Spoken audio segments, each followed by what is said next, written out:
Welcome to these excerpts from my book, Our Mother Tongue, 108 Facts About Sanskrit. In this and the next few videos, I will present some sample readings from my upcoming book, Our Mother Tongue, 108 Facts About Sanskrit. In this video, let us look at Fact 1. Fact 1. Sanskrit is 6,000 years old or older. Bal Gangadhar Tilak, in his book, The Orion, or Researches into the Antiquity of the Vedas, has shown, based on internal evidence using astronomical references of the Vedas, that the Rig Veda and some of the portions of the Yajurvedic Samhitas are at least 6,000 years old. The language of the Vedas, called Sanskrit, is highly refined and sophisticated. In fact, Sanskrit, means well-made, refined. So Sanskrit must have been evolving as a language for quite some time before that. The Rig Veda and later compositions, together called the Vedas, of the ancient ancestors of the Indians, have come down to us as pitch or tone accented chants without any mistakes creeping in over the 6,000 years of their life. It is clearly the oldest unbroken oral tradition in existence in the world. In fact, UNESCO, on November 7, 2003, has recognized the tradition of Vedic chanting as a masterpiece of the oral and intangible heritage of humanity. The technique our ancestors used to ensure this high level of fidelity while transmitting them orally from generation to generation over the centuries is to devise many different special methods of rendering each line and each verse of the Vedas. In addition to the normal continuous recitation of the verses of the Vedas, applying the rules of phonetic and euphonic combination of the words, the so-called Samhita, there was a traditional recitation with a pause applied after each word, the so-called Padapatha, and other traditions where the words were permuted, combined and repeated in various ways, the Kramapatha, the Ghanapatha, etc. There were 11 such ways of rendering verses, and Vedic scholars memorized every one of these. This ensured that any error that crept into a recitation was automatically corrected with reference to the other types of recitations. Now, why did the ancients devise such an elaborate system of oral transmission to ensure fidelity over the ages? Why didn't they just write the Vedas down? Many of the current authorities think that the main reason was that the ancients considered the technique of preserving the fidelity of the Vedas using the Patha techniques to be so pure that rendering and communicating them in any other fashion would make them lose their character. But I think that the main reason why our ancestors did not choose to write the Vedas down, but chose to invent some elaborate recitation schemes to preserve the oral chants, was that when the Vedas were composed, writing had not yet been invented. If writing had been invented, surely the Vedic seers who had the energy to create such complicated systems to maintain the fidelity of their creations would not have balked at another, new and surer approach to preservation. There were no elaborate techniques yet then to consider pure, so they could have written them down without violating any pure traditions.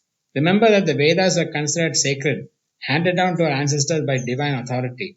So any method for preserving the purity would have been eagerly welcomed in the early stages of the Vedas. No, writing was not invented when the Vedas were composed, and this again attests to their great antiquity. Definite proof of writing being available comes from around 5,500 years ago from the Euphrates-Tigris regions. Of course, other civilizations, including that of our ancestors, may have also independently invented writing. This writing method is supposed to have spread from the Euphrates-Tigris regions to the other regions like the Indus-Saraswati regions. This spreading would have happened over many generations. The Indus-Saraswati civilization, the so-called Indus Valley civilization, clearly had some form of writing. So we can safely guess the writing must have reached this area around 5,000 to 5,200 years ago. Of course, I am discounting the so-called Aryan invasion theory, which postulates that the ancient Aryans came from some faraway place, conquered and displaced the indigenous population to establish their sway over the Indus-Saraswati region. I am assuming that our ancestors were already in the valley by then, either having been born there or having migrated there from nearby places. Now, the ancient seers of India were constrained to devise complicated systems for preserving the fidelity of the Vedas precisely because writing was not available to them. So, the Rig Veda and portions of the other Vedas were composed and in use before writing was widely available. This again pushes the compilation of the Rig Veda to around 6000 years ago. Western Sanskritists have arbitrarily set the date of the composition of the Rig Veda at around 1500 BCE or 3500 years ago. This date was, I think, set by people like Max Mueller trying to reconcile the Vedic dates with the time periods deduced from the Bible for the creation of the world, based on Semitic and Sumerian mythologies for the creation of the world. There was also a need to reconcile the dates of the development of Indian thinking and literature with the development of thinking and literature in the Semitic and Sumerian world. Max Mueller divides the Vedic literature into 4 periods. Chandas, which is the golden age of poetry of the ancient rishis. Mantra, the age of rituals or the age of priests rather than poets. Brahmana, the age of pedantry and exegesis. And Sutra, the practical age, the age of grammar, etymology, phonetics, astronomy, etc. He assumes that these 4 periods are sequential, arbitrarily assigns 200 years to each period, decides on a date of around 400 BCE for the sutras, and so gets a date of around 1200 BCE for the composition of the early Vedic literature. Interestingly, other Western scholars have assigned 500 years for each period and arrived at 2400 BCE using the same base. If we assign 900 years, which is as believable as 200 or 500 to each period, we will reach our 4000 BCE. One argument in favor of these large gaps is the fact that we can clearly see the writers of the Brahmanas struggling with the import and meanings of the Vedas and indulging in wild speculations. This means that when the Brahmanas were composed, the meanings of the Vedas had already become obscure owing to the long gap between their creations. A couple of 100 years is too short for this level of hastiness to have set in. Also, the absence of any reference to the catastrophic flood that gave rise to the flood myths of other civilizations attests to the antiquity of the Vedas. The Vedas have to be pre-flood, but sure enough, the flood myths are mentioned in the Brahmanas. Any attempts to use astronomical references in the Vedas to date them were dismissed by most Western Sanskritists because they felt that the early Aryans were too primitive to have had any astronomical accuracy. Tilak says that this means that we must refuse to draw legitimate inferences from plain facts when such inferences conflict with our preconceived notions about the primitive Aryan civilization. Tilak also asks, I cannot also understand why scholars should hesitate to assign the Vedic works the same period of antiquity which they allow the Chinese and the Egyptians. I think the answer is clear. India was a colony of the Europeans. Now, one argument against the early 6000 years ago dates for the composition of the Vedas is the close connection between the language of the Vedas and the language of the oldest parts of the Avesta, which is claimed by these Sanskritists to be only around 3000 years old.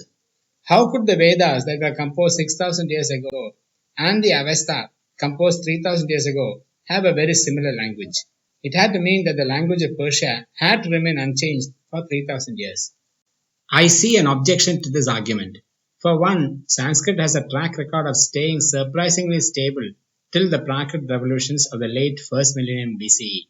Even then, what was Sanskrit remained fairly stable, becoming what is called classical Sanskrit. As we saw before, our ancestors took extreme care to preserve their Vedic compositions. I think this sort of exercise also preserved the language, especially the language of the elite. There may have been earlier Prakrit-like deviations in the local languages, but the basic Sanskrit in which the Vedas were composed remained the same. That is, even if the vernaculars in Persia had deviated away, the liturgical language remained unchanged, and this is what our Persian cousins used to compose what were their Vedic equivalents. Of course, an easier explanation, which Tilak proposes, is that the Avesta is also much older than is supposed by the historians. Coming back to India, when writing later became generally available, the seers of these generations may have vigorously opposed the rendering of the Vedas into writing, for the same reasons that some authorities have proposed to explain why the Vedas were not written down. This opposition is natural to any generation. Look at how staunchly people opposed computer-based automation when computerization was starting. Entrenched people opposed mechanized industry during the Industrial Revolution. Any newfangled idea is always met with opposition. At the heart of this opposition is a worry about the spread of knowledge to the world in general. Worry that knowledge that was once available only to a particular set of people exclusively would now be available to the hoi polloi. Of course, the ostensible reason given for the opposition was that the Vedas would lose their sanctity if they were committed to writing. And at this stage, the question of preserving the fidelity of the Vedas by writing did not arise because the fidelity was already ensured by other elaborate systems, as we saw before. In the early days, during the composition of the Vedas, our ancestors did not have a sure way of ensuring the fidelity, and they were experimenting with many different ways. In that situation, they would not have hesitated to use writing if it had been available as an additional method. Also, in the small societies where the Vedas were composed, the kind of exclusivism that later crept in may not have existed. I am trying to explain why writing would have been welcome earlier but not later. In the next fact, I will try to conjecture that the Vedic Aryans and the people of the Indus Valley were one and the same. This can add indirect credence to the fact that the Vedas were composed before the building of the Indus Valley or Indus Saraswati civilizations, edifices, and cities. That is, before writing reached the Indus Valley. This will also establish that there is a continuous tradition of Sanskrit from 6,000 years ago through the Indus Saraswati people.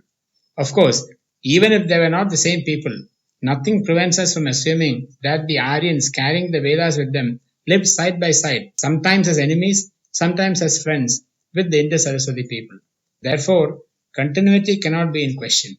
So, 6,000 years ago is a good round figure for the antiquity of the Vedas. If so, then the Sanskrit language is at least 6,000 years old. In fact, it should be older because the full structure of the language had developed and was in use 6,000 years ago. And one thing is clear, our Vedic ancestors certainly lived in the Indus Saraswati area. For the Vedas, especially the Rig Veda, talk extensively about the geography and the environmental features of that area.